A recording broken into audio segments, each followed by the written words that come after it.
to it. Make sure you like, comment, subscribe, and you always watch the full video. If you've been rocking with me for a while, you've likely seen King Brizzy, as he and I were both at the same prison at the same time, but we didn't know each other. While in confinement, which is the prison within the prison, I heard Brizzy rapping and singing from behind his cell door. The whole dorm was quiet from start to finish, and I immediately knew he had talent. But that one time was the only time we'd be around each other until years later.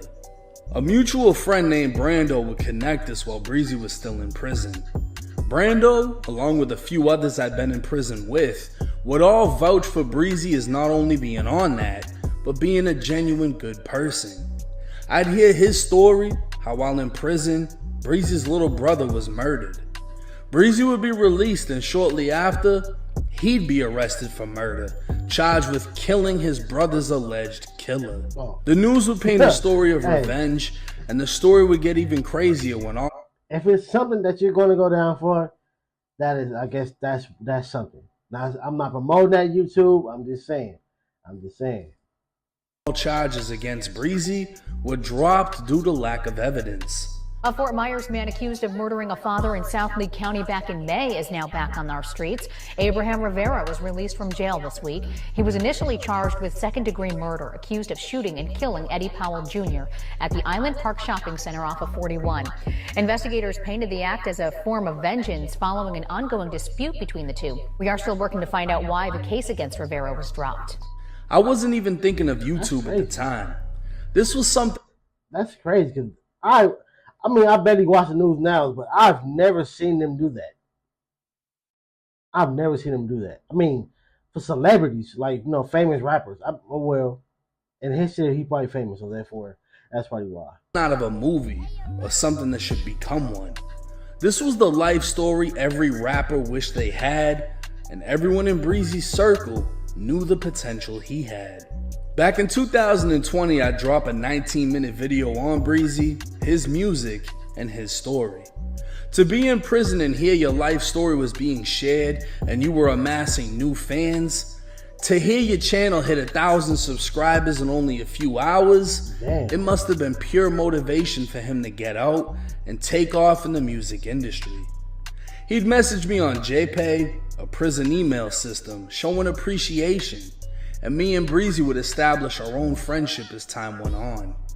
I'd communicate with his mother as she ran his social media while he was incarcerated, and 6 months after the first video, I'd make an update after his mom told me he was stabbed 15 times.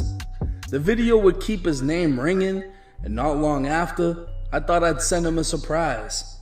Back in 2020, you could pay no jumper $85 to listen and review your music, so I decided to send them Brizzy's song from prison, Silent Treatment. Housephone and Cam Girl would love the song, and I'd send the clip over to Brizzy's mom so she could tell Brizzy they just played his song on one of the biggest hip-hop channels on YouTube. Like I said, me and him never officially met, and he'd always show appreciation for what I was doing for him. But his affiliation would later cause conflict. King Brizzy was a self-admitted documented member of the Latin Kings.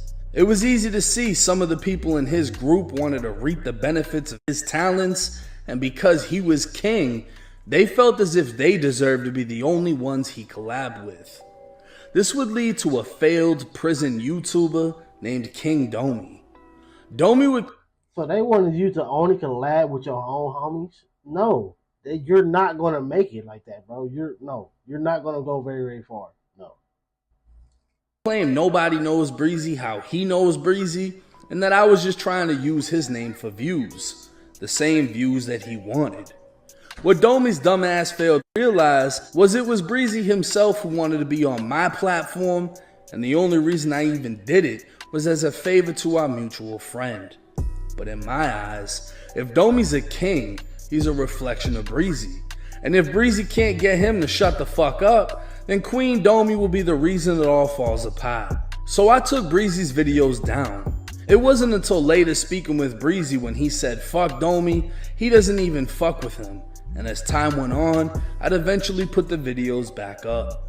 Domi would fade himself out after being exposed for multiple things like kidnapping his own girlfriend and kid and stealing money from the same king that made him a king while that king was in jail because Domi was homeless. But back to the main story. Me and Brizzy would be back on. That's dumb, bro. You see your homie winning. You see this other person helping him.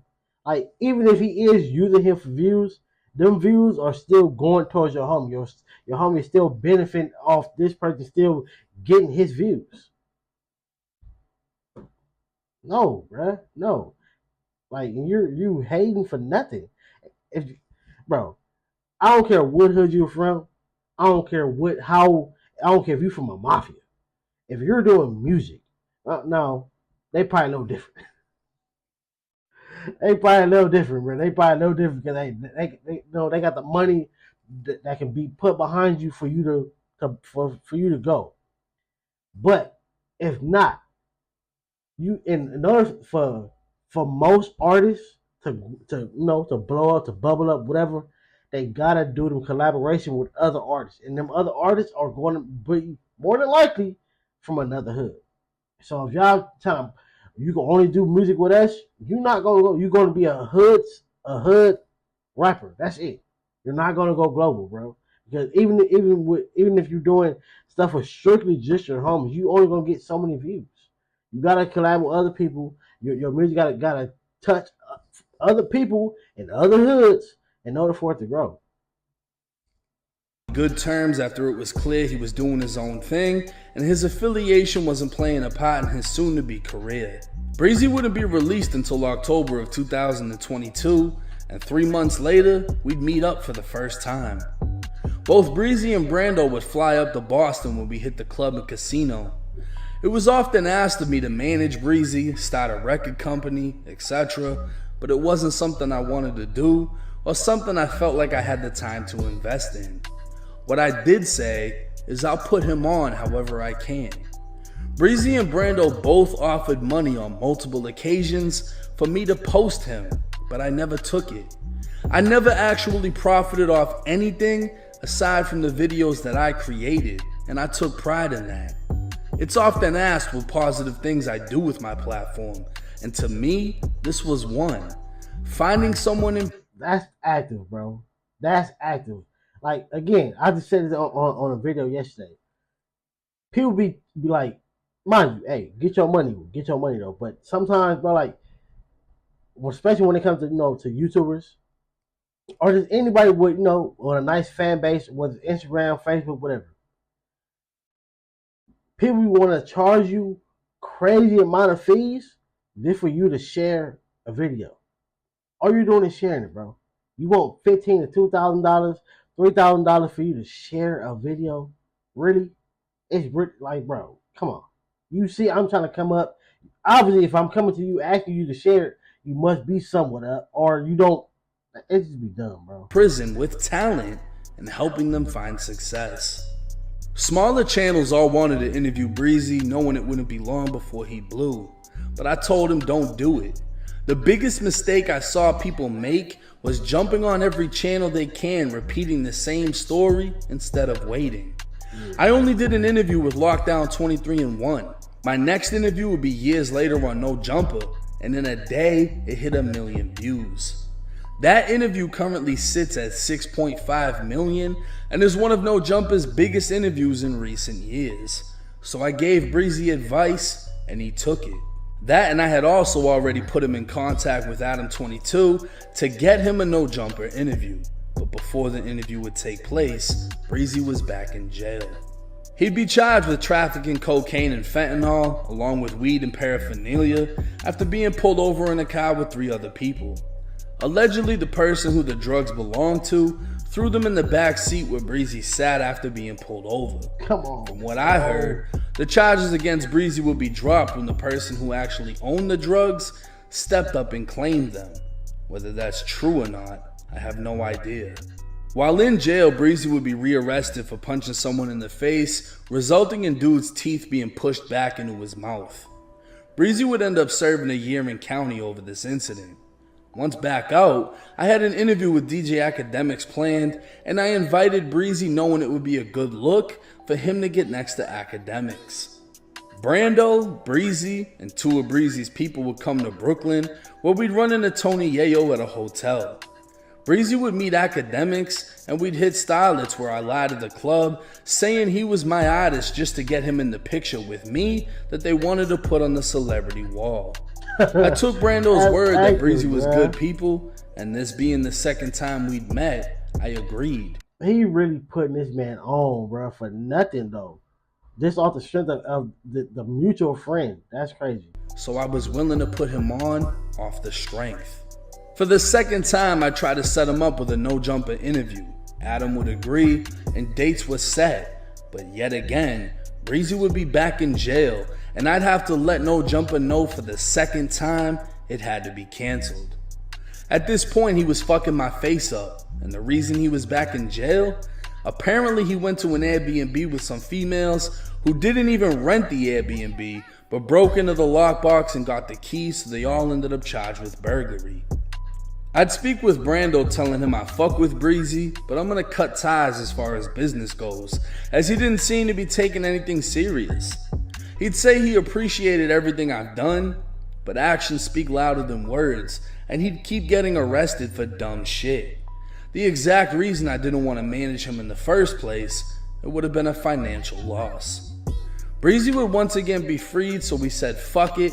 After 2 failed attempts to get him on No Jumper, I'm gonna interview him and bring him on my platform. This wasn't my first interview, as I did Zoom interviews in the past, but this was the first high quality interview after passing 1 million subscribers. Me and Brando both knew it needed to be done quick, because as history shows, Brizzy most likely wasn't gonna last 6 months without finding himself in a cell. So Brizzy and Brando came back to Boston. We got the interview done. That's dumb though, bro. It's like, mind you, hey, you never know. Hey, probably can't get a job, especially with the face tattoos. You know you can get a warehouse job if you're able to find it.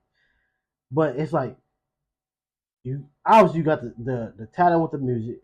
You got somebody who's, you know, in a good position to help you get into a great position with the music. You gotta find a way to stop getting into dumb situations. For real, like if you got to, like, again, when it comes to life, when it comes to us making it, we need other people to support it. You got somebody who's majorly supporting you off the strength of another friend. Bro, you gotta take heed to that. You gotta take the message, you gotta see the sign. Whatever it is. Look at it for what it is and stop being dumb. They went back to Florida and the views were going up. This was pretty much Brizzy's first and biggest interview. Things were looking great, he continued to drop music, and more importantly, continued to stay free. 2 months would pass when mass rapper Millie's told me he'd be in St. Pete. I'd sent Millie's Brizzy's music before, and Millie said he was down to do a song, so I hit up Brizzy and told him to come with me.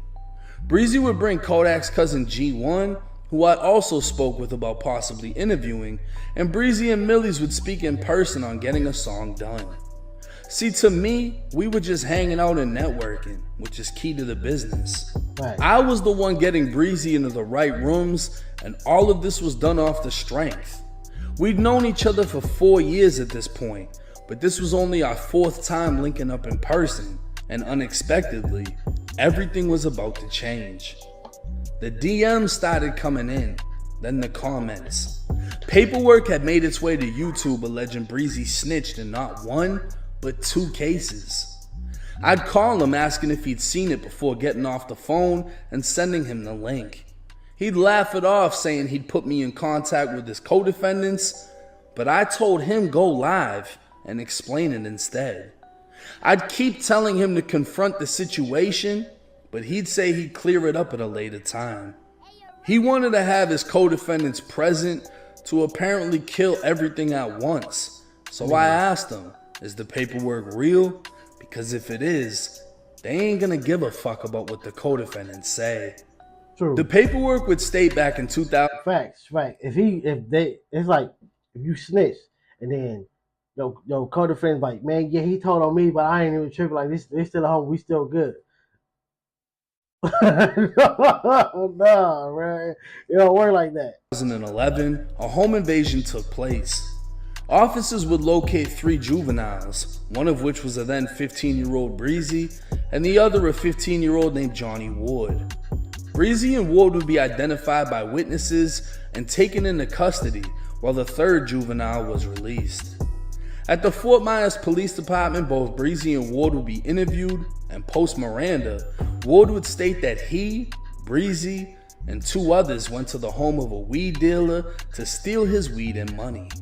Ward told investigators Brizzy went to the door and made contact with the victim.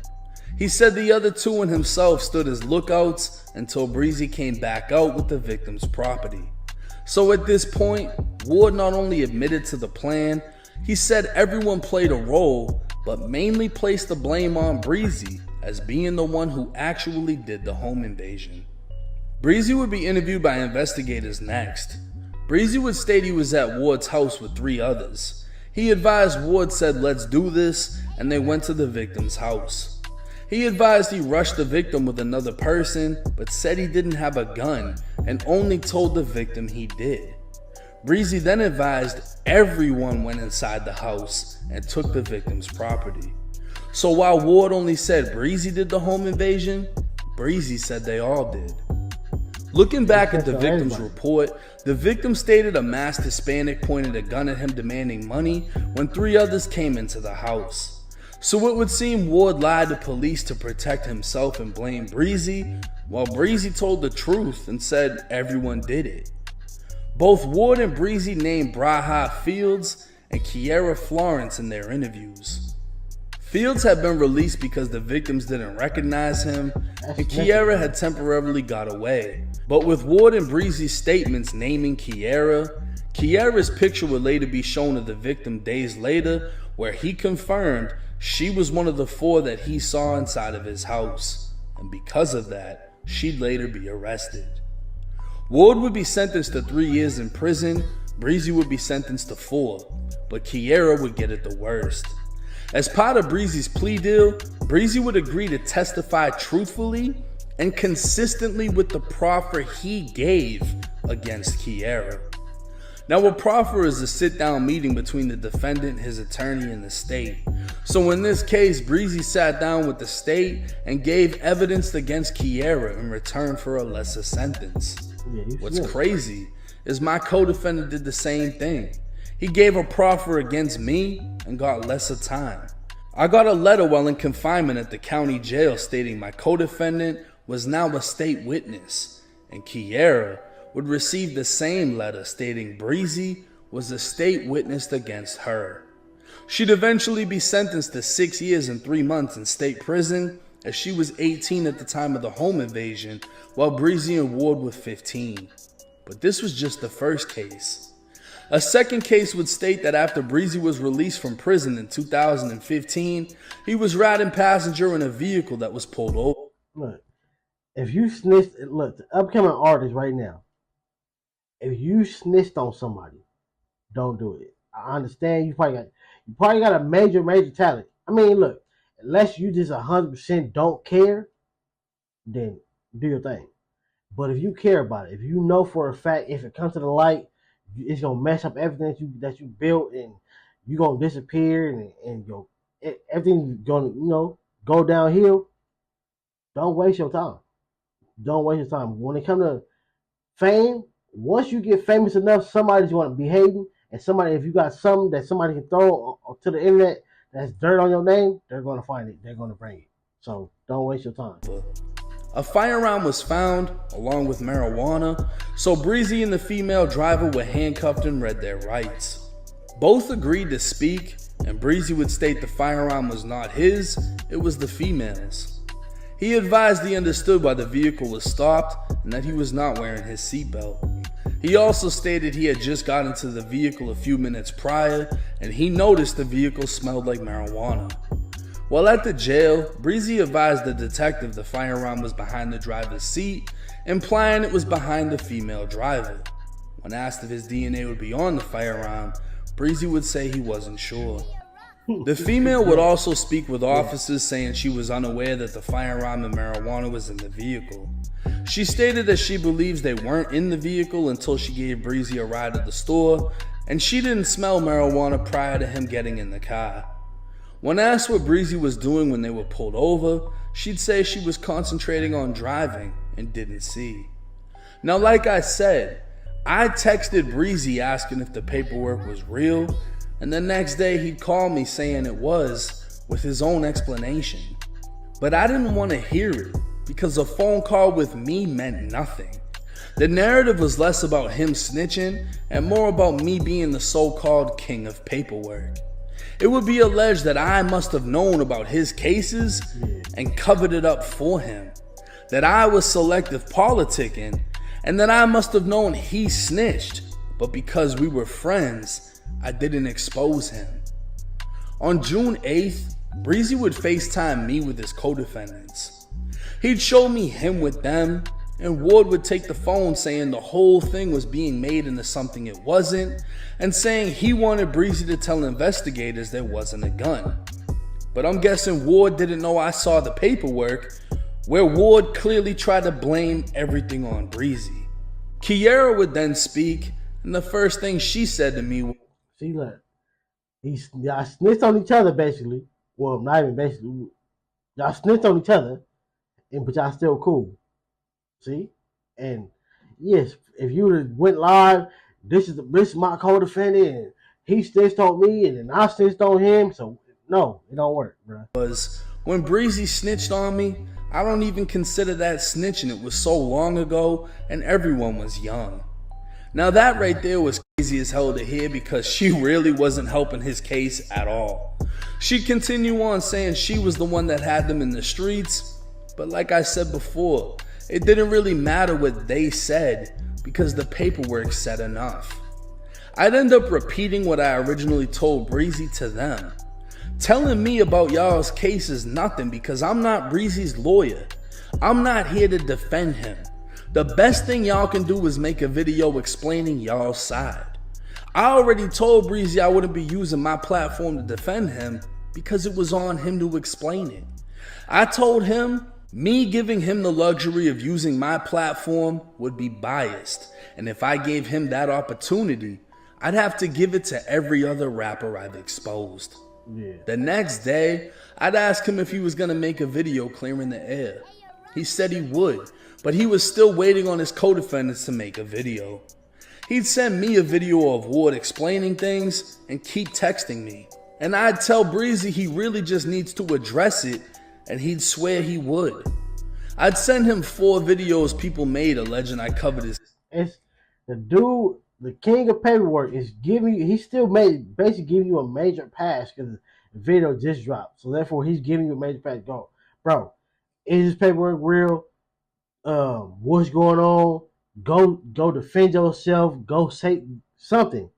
He's giving you multiple chances to clear the air on your own, and you don't want to take it. Because some people think, oh, once my paperwork hit the internet, if I don't say nothing about it, eventually it's going to go away. Yeah, it might, but sometimes it's going to still keep lingering around because they're going to still keep bringing it up. Every time you drop a video, every interview that you get, they're going to bring this up every single time. Case up, and yet again he'd say he was making a video to clear up everything, but it would take a week.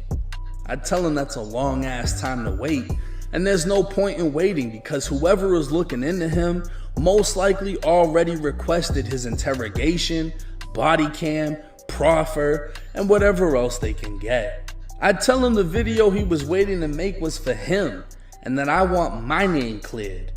At this point, I wasn't trying to read everything he was saying. He'd say he'd send me a video, and I told him, don't send it to me, post it. To me, it seemed like he was avoiding addressing the allegations because he knew he fucked up. He'd even spoke to a friend of mine saying he felt like these things would eventually be brought up, which was crazy for me to hear because he knows who I am. He knows what I do, and he never told me about it until after it was exposed. But what bothers me most is a week would pass and Brizzy still hadn't addressed it. Brizzy still hadn't cleared my name. This video was a clear reflection of everything I did for him. everything I put him onto, and everything that could have been. So to realize he wouldn't clear my name because he didn't want to publicly accept his paperwork, it was disappointing.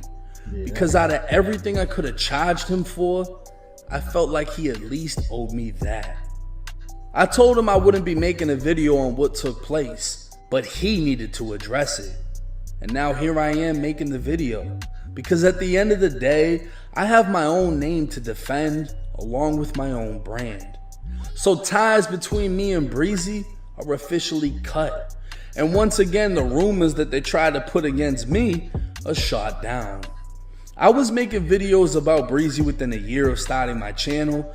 It wouldn't transfer over to covering rappers' paperwork until another year after. I never had a reason to look into his old cases aside from the murder, and the majority of rappers I've exposed for snitching were exposed by someone within their own city who then sent the paperwork to me. My platform just brought it to light. But at the end of the day, people who don't like me or the success I've found will say whatever they can against me until the day that they die, because there's not much else that they can do. So now they want to look into everyone around me and try to come up with a conspiracy that can be used against me. But hey, it's 1090 Jake. I'm rocking with y'all.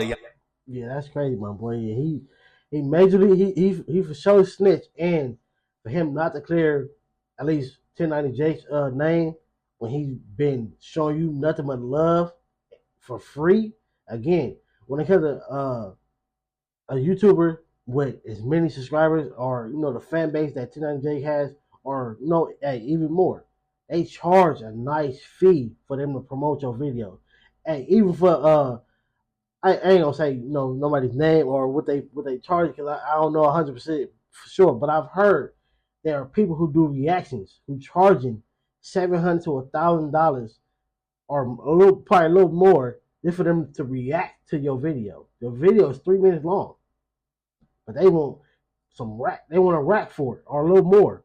So therefore, for him doing this off the strength and off for free, you should have. Hey, this is what you need me to do? All right, bro. I got you, bro. You show me so much love, and I don't want to have your image or you tied into this negativity that's strictly just mine. Let me go. Hey, 1090J had nothing to do with this. Whatever I needed to say, I would have said it, because you showed me nothing but love when you did not have to. But it's the end of the video. Make sure you like,